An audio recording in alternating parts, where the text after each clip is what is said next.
Okay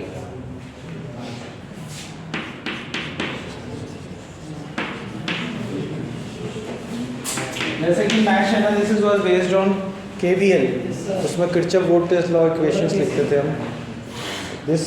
this is based on KCL, current, Kirchhoff current law. ठीक है.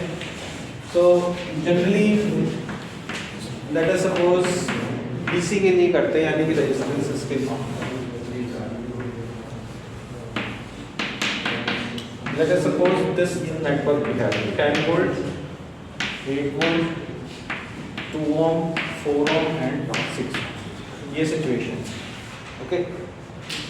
This is the situation. And we need to find out its nodal analysis. Nodal analysis का मतलब ये होता है node पे current नहीं, नोड पे वोल्टेज नहीं, ब्रांच का करंट होता है, नोड का वोल्टेज. तो इसमें कितने नोड्स हैं? देखिए 1, 2, 3 और 4 नोड्स हैं. ओके. तो यानी कि हमें चारों नोड्स पे जब वोल्टेज पता होगी तब हम कह सकते हैं this circuit is solved.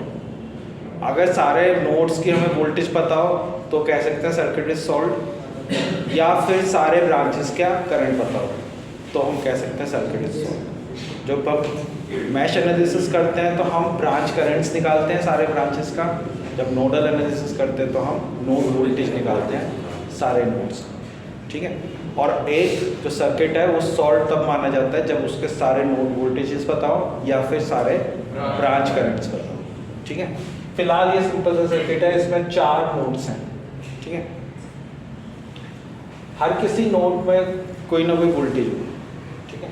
Let us suppose this is V1 node, this is V2 node and this is V3 node. और एक रेफरेंस नोड लेते हैं जिसको हम जीरो नोड कहते हैं, जिसका कोई नाम नहीं होता, उसको वोल्टेज हम जीरो मानते हैं. हम जब V1 कह रहे हैं तो इसके रेफरेंस में कह रहे हैं, V2 कह रहे हैं तो इसके रेफरेंस में कह रहे हैं, V3 कह रहे हैं तो इसके रेफरेंस में, और इसकी वोल्टेज कितनी मानी गई है? 0. This is called reference node. इसको क्या कहते हैं?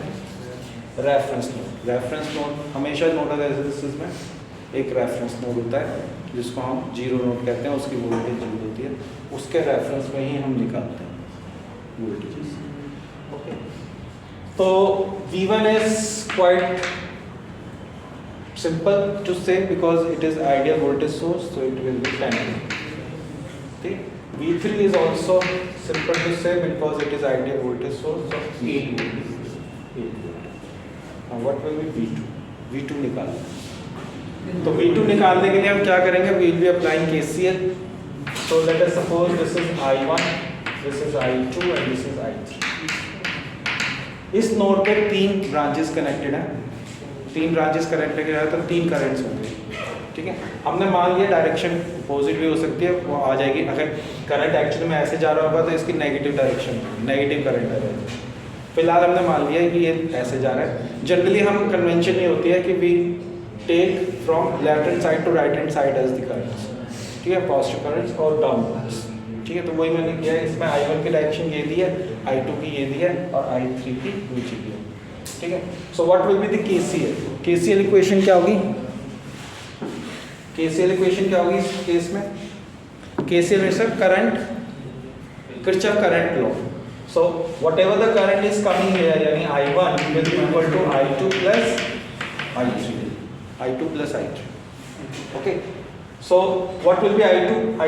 I1 is V1 minus V2. Voltage here to voltage here. Voltage drop हो गया. Voltage drop means V1 minus V2 is the voltage drop.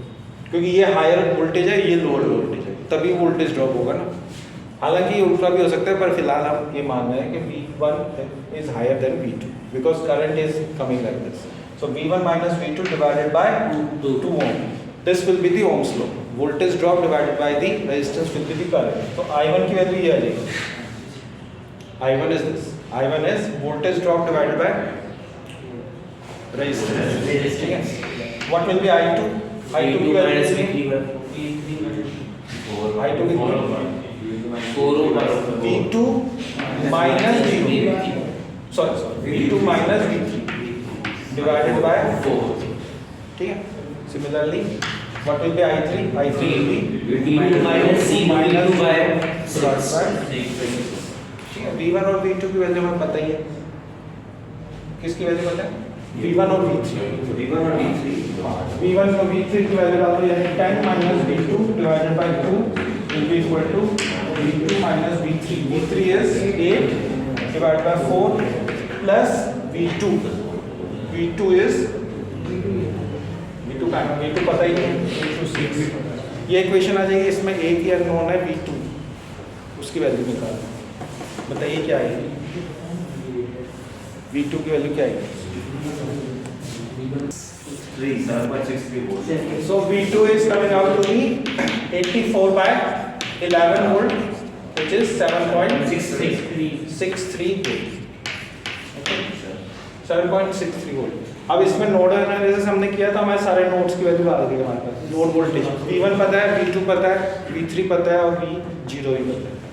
ठीक है, चारों पता है। वोल्टेज ड्रॉप कैसा होता है? अगर मैंने प्रैक्टिकल में भी आपको बताया था ना, या तो आप इसको जीरो पे ऐसे रखो, ऐसे रखो, ऐसे रखो। अगर आप ऐसे रख रहे हो तो वोल्टेज ड्रॉप है। तो यानी कि V1 माइनस V2, सपोज हमें निकालना है what will be the voltage drop across 2 ohm resistance. तो क्या होगा voltage drop across 2 ohm resistance? क्या होगा voltage drop across 2 ohm resistance will be V1 minus V2। V1 is 7.63, कितना आ गया? 2.37 वोल्ट। ठीक है, और सपोज मैं कहता हूँ इसके थ्रू करंट बताओ, यानी कि I1 के थ्रू, तो what will be that will be I through 2 ohm resistance क्या हो जाएगा?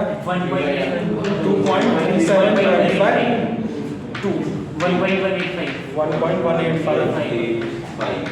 एंड इसी तरीके से हम सारे वेरिएबल्स को निकाल सकते हैं किसी भी केस में। अगर आपको सारे नोड्स पता है, नोड वोल्टेज पता है, तो you can find out all the parameters. मतलब a circuit is said to be solved when you know all the node voltages and all the branch currents. Okay, so moment you know the node voltages, all the node voltages, that means branch currents is also known. If you know the branch currents, then it means that all the node voltages also known. ठीक है, ये होता है general analysis. Nodal analysis and mesh analysis are meant for the general network analysis which is generally not required. मतलब कि सब जगह अब हमें ये थोड़ा सारे, ये तो सिंपलेस्ट सा सर्किट है, इसलिए इसमें तो ईजी रहा, 10 मिनट में सॉल्व हो गया। अब कोई कॉम्प्लेक्स का नेटवर्क है, उसके लिए सारे वोल्टेज निकाल के क्या करें? तो ऐसी सिचुएशन में हम कौन सा नेटवर्क एनालिसिस, कौन सा टूल यूज़ करते हैं? Superposition theorem, maximum power transfer theorem, Thevenin theorem, वहाँ पे हम ये यूज़ करते हैं।